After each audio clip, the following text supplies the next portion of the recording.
On 5 News, Theresa May says she'll bring UK immigration down, but there'll be no points-based system. What the British people voted for on the 23rd of June was to bring some control into the movement of people from the European Union into the UK. A points-based system does not give you that control. The Prime Minister also signals she's talking to countries like Australia about open trade deals. As her post-Brexit vision slowly takes shape, we'll look at what's emerging. Also, junior doctors call off their plans for a 5-day strike next week, citing patient safety concerns. Calls for MP Keith Vaz to face the parliamentary watchdog over claims he paid for the services of 2 male escorts. And the jungle revolt. Calais is blockaded as truck drivers and farmers protest about the town's migrant camp. Hello and welcome to 5 News. I'm Sian Williams. Britain won't use a points-based system to control immigration because it won't work. That's what Theresa May insisted at the G20 summit in China today, as the Prime Minister faced growing questions from the media and other world leaders about what Brexit will actually involve. But there's no new detail about how the government might keep the numbers down, and Leave campaigners say her dismissal of one of their key proposals looks like backsliding. Our political editor, Andy Bell, reports. The World Leaders Club, otherwise known as G20, has a new member. Look to the left of the group and there's Theresa May. Her counterparts are eager to hear from her what the terms of Brexit will be. But frankly, she hasn't told them much. Just one thing has been made clear: there won't be an Australian-style points system to control immigration. What the British people voted for on the 23rd of June was to bring some control into the movement of people from the European Union into the UK. A points-based system does not give you that control. I want a system where the government is able to decide who comes into the country. I think that's what the British people want. A points-based system means that people come in automatically if they just meet the criteria. That might be a surprise to the man on her left at last week's cabinet. Boris Johnson campaigned for a system which awarded would-be immigrants points on the basis of age and skills. Now other prominent Leave campaigners are getting worried. The idea for the last 10 years or so that an Australian-style points system was the way not just to control numbers but also the type of people, namely checking criminal records and all the rest of it. Now, for Mrs May to suddenly say that she doesn't want to have a points-based system looks like backsliding, and I think people are going to be very worried about that. Theresa May did her best in China to convince everyone Britain was still open for business. But Japan's Prime Minister, for instance, said Brexit could affect companies like Nissan and Honda, which employ tens of thousands in the UK. Here, the ambassador told me the government has to be careful. The businesses here, as I said, are enjoying operating in Britain. And if they are to be pushed out, it's not going to be by their choice. It will be a decision that they'll be forced upon. Theresa May's first international summit is now over, the whole gathering marked by flamboyant celebration. But back home, with so little clear about what Brexit will mean, no one feels really ready to celebrate. And Andy, a lot of attention on the immigration system, the points-based immigration system that Mrs May says she's not going to go ahead with. What's the significance of that, do you think? Well, first of all, Sian, I think Theresa May has never endorsed the kind of points-based system. Others during the referendum campaign did so. She never did, and I think what she's saying today is she's making it clear that she is the person who's going to decide what system the UK moves to after Brexit. The trouble is, nobody has any idea what the details of that new system will be. Theresa May in China has talked about new controls on immigrants coming from the European Union. David Davis, the minister who's in charge of the new Brexit department, has just given a statement in the House of Commons. All he could say was that the current status of free movement from within the European Union is not going to survive. Well, I guess we knew that because we're leaving the EU. But he also was not in a position to give any extra details. I think that's basically because they do not know what system they are going to try and adopt to bring down immigration, and they also know that it is going to be part of a negotiation with other European partners, the other side of that negotiation being what access will the UK be able to get to those vital European markets. Andy, thank you. The strike by junior doctors that was supposed to start next Monday has been suspended. The British Medical Association says it's taken the decision because of concerns by hospital bosses about patient safety. Well, let's talk to our health correspondent, Catherine Jones, who's joined me. Catherine, what more does the BMA have to say about this? Well, I mean, this is a climb down, both dramatic and swift. As you said, it was only last Wednesday that they called this strike, which was going to be more than double the length of the ones that we last saw in April. The first was due to start on Monday, be 5 days long. That only gave hospitals 7 working days to prepare.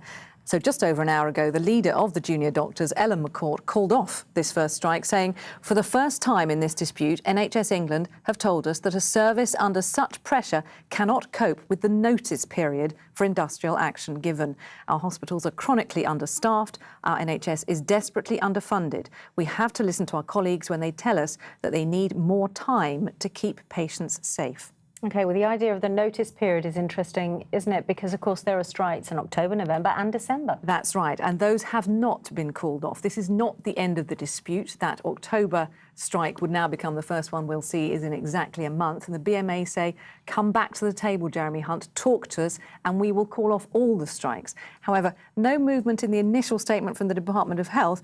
They merely say it's welcome news, and they call on the BMA to cancel the other strikes if they're serious about patient safety. Catherine, thank you. He's in charge of a committee of MPs looking at issues like prostitution and drugs. Now Labour's Keith Vaz is being urged to step down from the role and faces a possible investigation by a parliamentary sleaze watchdog. It follows reports that he paid for the services of 2 male escorts at his flat and offered to pay them for them to use illegal substances. Mr Vaz returned to the Commons as usual today. Simon Vigar reports. Usually, he's more than happy to speak to the media. Not today. Senior Labour backbencher Keith Vaz is accused of paying 2 male escorts. He's instructed his solicitor making counter-allegations of entrapment. Mr Keith Vaz. Thank you, Mr Speaker. Could I warmly welcome the Home Secretary to her post? His question to the Home Secretary this afternoon was not about his personal issues, but they are what most people were thinking about. Did you know about that incident before you appointed? It's just a yes or no, I think. As chairman of the All-Party Home Affairs Select Committee, Keith Vaz has repeatedly made the headlines. Among other things, the committee is currently looking at the laws surrounding prostitution. Some say his position is untenable. Well, I'm calling for Keith Vaz to stand down while everything's investigated fully. I'm going to be writing to parliamentary standards, and I'm also going to be writing to the Metropolitan Police. I think there could be potentially a criminal investigation. Keith Vaz is one of Parliament's most high-profile and controversial figures. He resigned as a Labour government minister in 2001 after continued allegations about his links to the billionaire Hinduja brothers and whether he'd fast-tracked a passport application. He denied the claims, but later resigned, citing health reasons, and was briefly suspended from Parliament. In 2007, his political comeback was assured when he became chairman of the powerful All-Party Home Affairs Select Committee. But in 2009, he was caught up in the expenses scandal. He'd done nothing illegal, but was asked to pay back a 4-figure sum for money he'd claimed on his Westminster flat. The latest allegations are his biggest challenge. Well, we've seen one side of a story in a Sunday newspaper, and I think if we let the Sunday newspapers to sit as judge and jury on what may or may not have happened in any particular case, that wouldn't be fair. I think it's important that we have a conversation with him to hear his side of the story before expressing any particular view. His nickname is the Teflon MP. That non-stick quality is now being tested to the limit. Simon Vigar, 5 News. A shop owner has admitted murdering a 15-year-old girl who'd gone to buy a sandwich at his delicatessen in Clydebank. Paige Doherty went into John Leatham's shop on a Saturday in March this year. The judge said he carried out a savage and frenzied attack on her before trying to cover up the killing. There's a warning that many women with breast cancer in England are being let down because new drugs keep being rejected for use on the NHS. The charity Breast Cancer Now says the last 10 treatments have been turned down. The watchdog NICE says it's because manufacturers aren't making them cost-effective. And Marks & Spencer has confirmed it is cutting 525 jobs at its head office in central London. The job losses will include IT and logistics roles, and are part of a plan to reduce costs. Health officials in Scotland are investigating after a child died and a number of other people fell ill after becoming infected with E. coli. Well, details are still emerging. Let's speak now to Layla Hayes from our newsroom. Layla, what more do we know about this? Well, this relates to an E. coli outbreak in July this year. And what we know is that the child who sadly died was among 20 confirmed cases to be infected, and 11 of those received hospital treatment. Now, Health Protection Scotland have been looking into this, and their investigation is still continuing. They say a type of blue cheese is the most likely cause of the outbreak. Now, it's been linked to a manufacturer in South Lanarkshire called Errington Cheese. Well, today, Errington Cheese issued a lengthy statement defending themselves rigorously. They say all samples of the cheese have tested negative and they do not understand why they have been implicated. Well, Health Protection Scotland say no new cases have been identified for a number of weeks, and in spite of the tragedy for this child's family, they believe this outbreak has now been contained. Layla, thank you. Still to come on the programme. The struggle to find a loving family. We hear what it's like to be a foster child. And we speak to one of the holidaymakers forced to flee from forest fires close to Benidorm. All that and more after the break.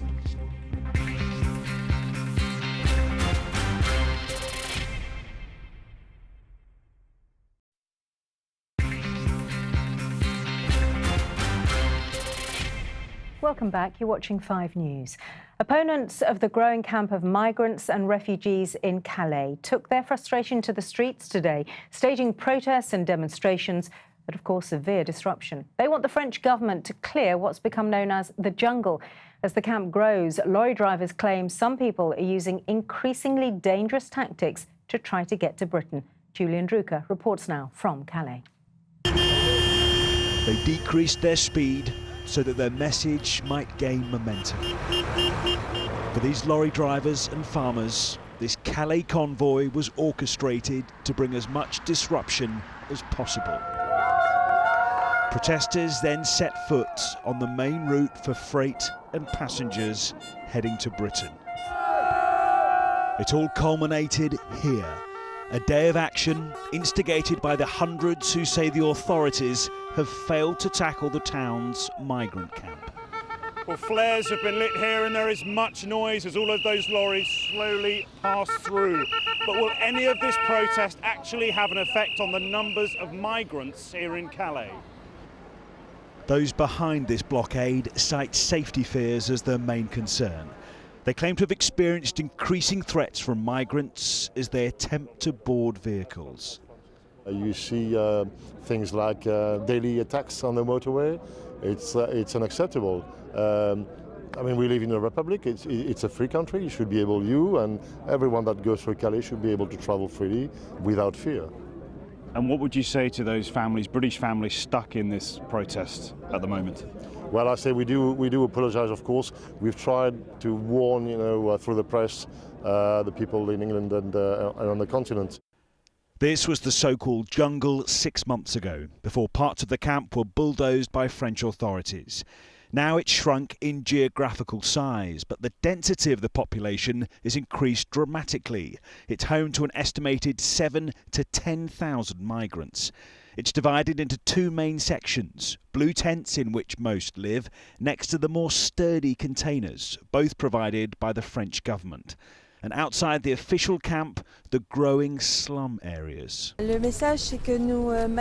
the Mayor of Calais, Natasha Bouchart, joined protesters and called on the French government to dismantle the whole perimeter of the jungle.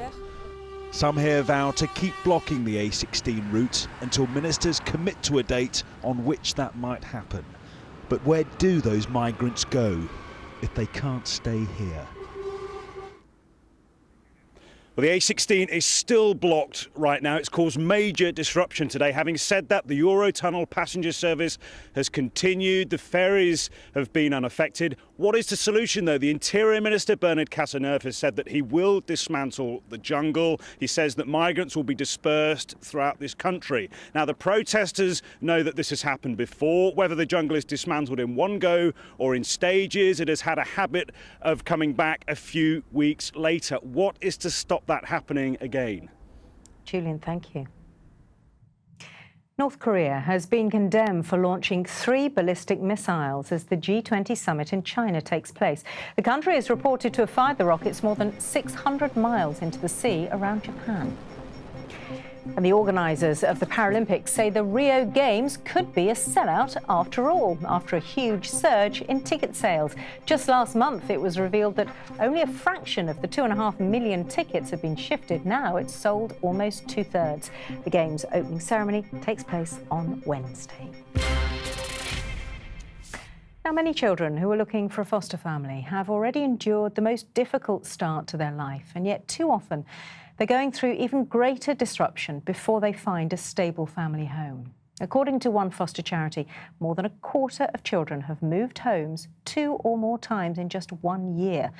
Well, Charlotte Grant has been speaking to one family about the importance of finding the right place.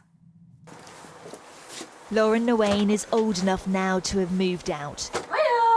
But with foster parents like Sue and Derek, this will always be the place where she feels she's home. Your first school photograph. Lauren became part of this family when she was 11. But before Sue and Derek, it was a difficult childhood. She had a mother with a history of drug abuse and then had lots of short-term foster carers. You could tell that they were my foster carers, and that was sort of like the difference. With Sue and Derek, even when I talk about them and say whoever I'm talking to don't necessarily know them, I always associate Sue and Derek as my mum and dad, because they've done a lot for me as a mum and dad would. Yeah, definitely felt like I was part of a family. Definitely, yeah. And the first time you'd felt that? First time, yeah.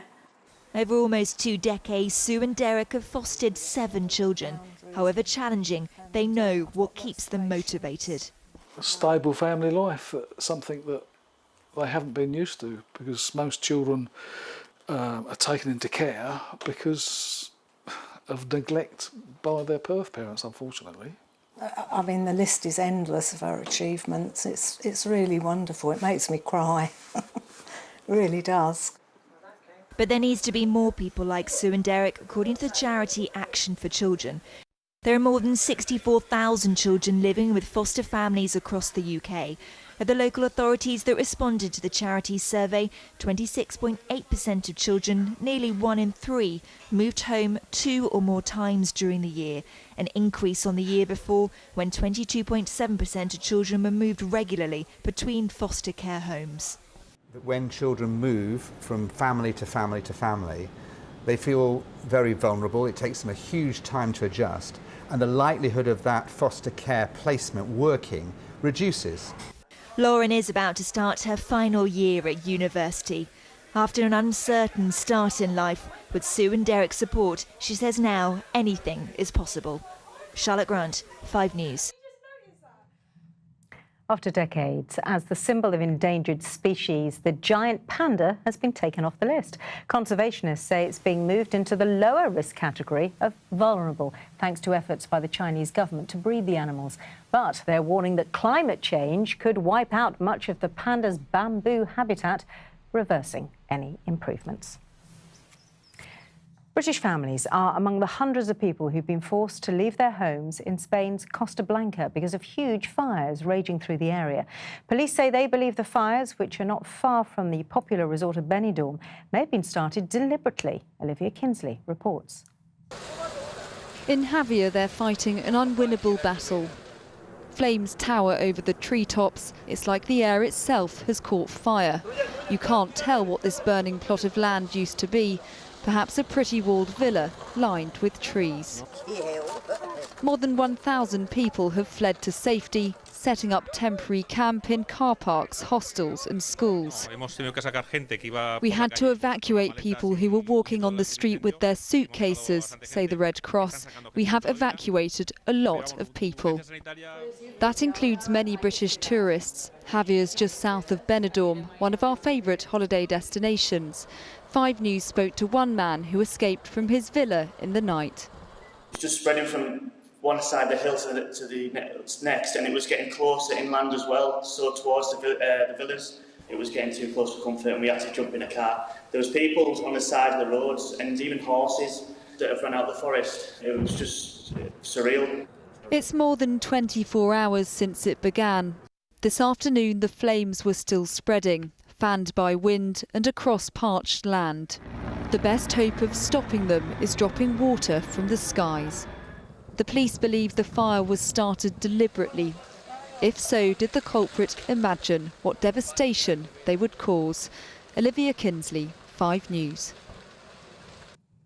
That's it for us. But before we go, Danny's joined me to tell us what's coming up on 5 News tonight. What have you got, Danny? Hi, Sean. Good to see you. Well, 10 million children, of course, going back to school this month. Here's the worrying figure, because more than half of them will get bullied. It's the stat that's seen high-profile figures back a new campaign to raise awareness of the effects it can have. There's one thing that I think bullies find in the person that they're going to bully, and it's always difference. Also, dozens of well-known figures have opened up their experiences of being bullied. We'll be speaking to the man behind that campaign. Plus, Braconid, anyone? Well, the obscure word that's won a British man's Scrabble's biggest prize. We'll be hearing from him and ask him exactly what that means. Danny, thank you. See you later on. That is it for now, though. Sean Welby has the weather next. I'll see you again tomorrow at 5. Danny's back at 6:30. Thanks for watching. Bye for now.